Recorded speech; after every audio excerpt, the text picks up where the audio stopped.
Hello, sports fans. This is NOMAHLOVEYAH back with another card opening video for your entertainment. And today I want to talk to you about how to trade baseball cards on the internet.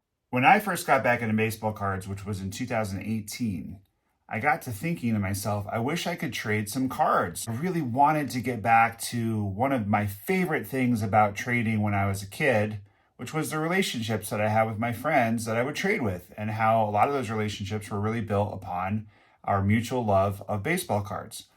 The only problem was that I didn't know anybody who was also into baseball cards. So then I thought to myself, well, what if there was a site on which people could trade baseball cards with each other? Wouldn't that be cool? As with so many of my great ideas, someone had already thought of it. There are a number of sites that specialize in this, in trading sports cards, baseball cards, hockey cards, football cards, basketball cards, non-sports cards, whatever the imagination can conjure.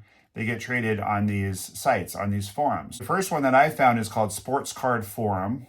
And then a while later, I found The Bench. I haven't been able to get into more because I have a full-time job. I have a family. I have now the channel, which is important to me. I have things that I want to do other than baseball cards, even though I love baseball cards. So I have deliberately chosen to only be on Sports Card Forum and The Bench because those are the ones that I'm already part of and I can keep up with those. I have heard really good things about Sports Card Club, although I'm not part of it. So I want to talk to you guys about just generally how to trade sports cards on those platforms. I'm not going to talk about platforms other than those because those are the ones that I'm familiar with, but there's a lot of things that are true across both platforms. I think that these basic rules are going to apply, and if you're just getting into the idea of trading cards, you need to know all this stuff. It took me a long time to figure it out. They're all based on honesty, just like eBay. So eBay, if you think about it, is kind of interesting because you pay the money and then you assume that the item is going to come. Every now and then it doesn't come, and eBay or PayPal refunds your money. But if you think about it, the vast majority of the time, eBay transactions take place between two people who don't know each other and who will never meet. Well, it's the same on the Sports Card Forum and Bench sites. Here's how it works. So the first thing you want to do is, on any of these platforms, is to register and just create a username and create a password. And everyone watching this knows how to do that because you know how to access the internet, or you wouldn't be on YouTube watching me right now. So let's start out with the Bench. So as you can see on the Bench, my username is NOMAHLOVEYAH, which shouldn't surprise you. So here's my profile. And on the Bench, it's really easy as well to make a signature. Here's how you do that. You just go over to the drop down and I hit edit signature, and then you can have in your signature whatever you want. Some people don't really have much of a signature. I like to put in my signature the things that I PC or personally collect, because that way people can see it. With every message I send, they're going to see that. I also like to have a link to my for trade list. I used to maintain a for trade list on both platforms, but now I just have the one on the Bench, and I link it in my Sports Card Forum signature so that people can easily find my for trade list. So now that you have set all of that up, you're going to just go over to the Forums tab and just navigate to whichever forum you want. I only do baseball cards, so I like the Baseball Card Forum, but if you like other sports, you're going to be able to find those as well. The other thing that's important to note is that both sites have a higher end tab. That's for $100 book value or higher cards. Now, I will give you a little tip. Some people don't ever search that one, and some people don't post on that one. So you can still find higher end cards under the main forum. But if you're limited on time and you're only wanting to do higher end trades, that's where you want to go. Going over to the main forum, you're going to just scroll around and just read the posts and see what you like. There's people who only will deal with you publicly on their thread. So they'll post something, you respond to it, they'll respond back to you.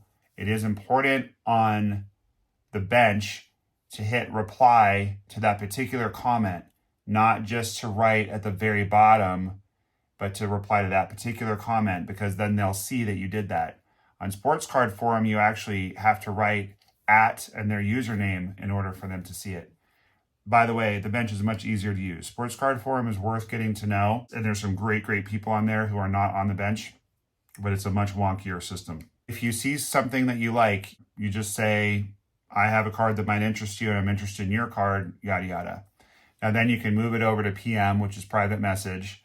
The way that you do that is you simply click on the username, and then you're going to see a little tab that's going to say send message. So you can send them a message. You can say, hey, I saw your thread. I'm interested in your card. Now, it can be useful to do that because it can be confusing to try to have a bunch of back and forth on the same thread. It can be better to just go ahead and do it as a private message. But some people won't do that because they want everybody else to be able to see the conversation that you guys had, so that if anything gets fishy, they will have that public record, not like they couldn't just screenshot your conversation and post it. We need to talk about MSF. MSF stands for must send first. So when you are first on either of these forums, you're going to have an MSF, which means you come up with a trade, you have an agreement, and you need to send your cards first. Your trading partner will not send cards back to you until they receive the cards that you sent them. That's because we don't want people coming on there and scamming you. And when I say we, I mean that because I've been part of both these sites for a long time, and it's a community. And at first, you don't know anybody, and you don't know the handles, and you don't know people's personalities. After a while, you come to figure out there's maybe, I'm just going to guess, on each baseball card forum anyway, there's maybe like 100 people perhaps total that post. There's like 20 or 30 of us that are really active, maybe 40 or 50 on the bench. So you get to know everybody. You get to know people's personalities. There's one person that I trade with quite a bit who I used to think was really rude. And then I came to realize that he just does a ton of trades. So he doesn't have time to be like, hello, I received your message and I'd like to counter propose, blah, blah, blah, blah, blah. So just don't worry about it. If you perceive that they're rude, you just don't take it personally. It's like any other online forum. 1 out of 100 of you all's comments is not nice. Meh. I either come up with something witty to say back or I just delete it, whatever. Most of you guys are awesome. It's the same on the trade sites. And people do get banned if they don't make good on their trades or if they are abusive or anything like that. So the vast majority of the people on here you can trust, but in order to establish that trust, we have MSF, must send first. I would strongly recommend that you not make a high dollar trade with someone that you don't know. Make sure you've done a few lower trades with someone before you get into a bigger trade, because I've not gotten burned yet, but you certainly could. The other thing is understand the difference between PWE, which is plain white envelope, and bubble mailer with tracking, or BMWT. If you do a bubble mailer with tracking, it's going to cost you about $5, but you are going to have a tracking number and you are going to get notified when the other person receives it. If you do a trade PWE, it only costs you a 50-cent stamp instead of $5. So what I will generally do if a trade is like $20 or less of book value, I'll just do PWE because it's kind of worth the risk. But if you're doing nicer cards, or if you're doing a lot of cards, obviously you have to do bubble mailer with tracking. And there's people on there with all kinds of stuff. There's set builders. I need these 5 cards. You need these 5 cards. That's a lot of fun to get into with people. You could also just look at higher value stuff for people at UPC or whatever. I started making it for trade lists just of cards I didn't really want. And now it's huge. If you go on either of these forums and look me up, you'll see extensive trade lists. There's a lot of cards I haven't even had time to list. You just do the best you can with that.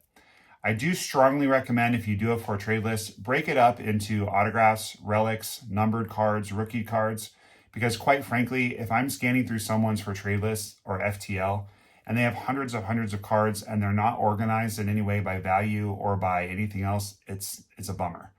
Also, please take the time to look up the book value of your cards that you're listing for trade, because otherwise the other guy's got to do it and it's a drag.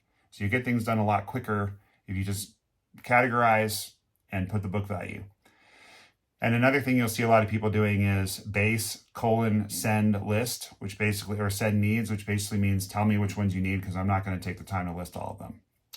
It's super, super, super fun. For $5, you can trade, $500 worth of cards that you don't want for $500 worth of cards you do want. It's way better than eBay in that respect because you're not paying the fees. You're just paying for shipping. That's it. And again, you make good friends. There's people that are on the lookout for cards that I really need of my favorite players, which at the moment are Pete Alonso and Tristan Cassis. Also Jim Rice and Will Clark and Luis Robert. And, there's just a lot of people that I like and people know. And so they look for those cards. I hope that this has been helpful. This is just kind of a quick overview. Again, I recommend starting with the bench because it's an easier interface, but it is worth checking out Sports Card Forum as well. Really good people. You can have a lot of fun with it. If you have any questions at all about how to do this or how to get started, please email me, NOMAHLOVEYAH@gmail.com. I'm happy to help. You can also just get on there and just post a thread that says, new to the site, not sure how to do this, can people help me? And people are super friendly because they want to have more trade partners. We want to have the trade sites survive, so we need more people. So check it out. I think you guys will really like it. If you've been wondering this whole time what my shirt says, it says you can never have too many guitars, which is how I feel about guitars and baseball cards. The correct number is N+1. Duh, obviously. Well, I hope that you guys are having an awesome day or night, whatever you're doing. I hope this video is helpful. I hope to see you on the trade sites, and I hope you'll keep a big smile on your face because baseball cards are awesome and NOMAH loves ya. Thank you all so much for watching, and we will see you next time. What's up? I'm Kevin Millar. NOMAH loves you.